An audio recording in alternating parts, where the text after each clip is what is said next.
الجزء الثالث من سلسلة أفلام Guardians of the Galaxy بدأ عرضه عالمياً من أيام، وهو الفيلم رقم 32 من عالم مارفل السينمائي، واللي عليه وعلى أبطاله تركيز كبير بعد نهاية سلسلة أفلام افنجرز اللي اتأسس العالم السينمائي ده عليها من سنة 2008 مع عرض فيلم ايرون مان.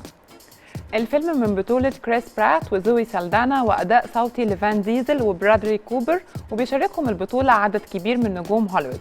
من العرض الخاص للفيلم اللي كان يوم 28 إبريل في لوس أنجلوس هنتعرف على تصريحات عدد كبير من أبطاله اللي كانوا موجودين على الريد كاربت.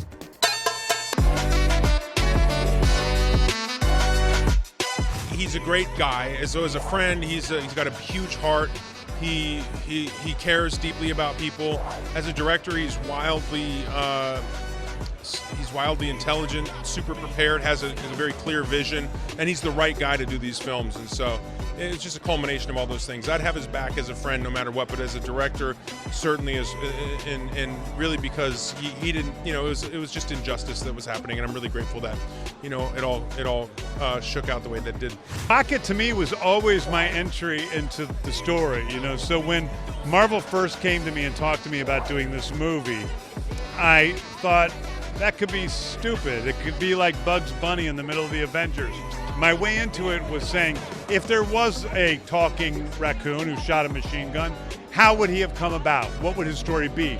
And I realized it was the saddest story in the universe. He's an incredibly isolated creature. There's nobody out there like him. And where he came from was very sad. So everything in all of the other two movies and the Christmas special and all of it was leading to this moment. My background is very much with Shakespeare and classical work, so Henry IV was very inspirational. He goes through a period where he can't sleep, and I felt this character doesn't sleep.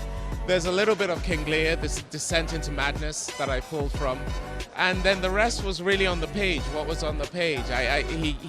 I felt he created for me so much to tap from. And music, classical music. I played a lot of classical music and sent lots of it to James.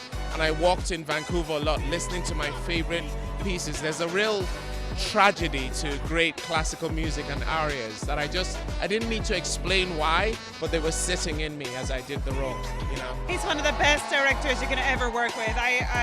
Every actor should be so lucky as to be directed by him.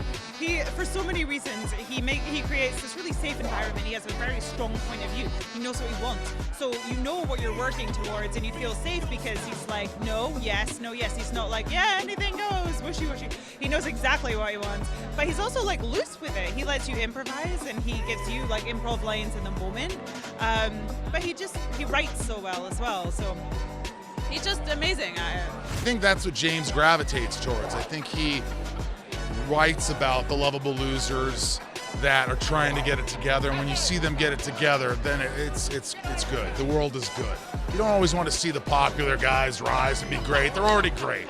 So it's cool. اشترك في باقات واتشت الشهرية بتبدأ من 14 جنيه و99 قرش، وباقات سنوية تبدأ من 150 جنيه.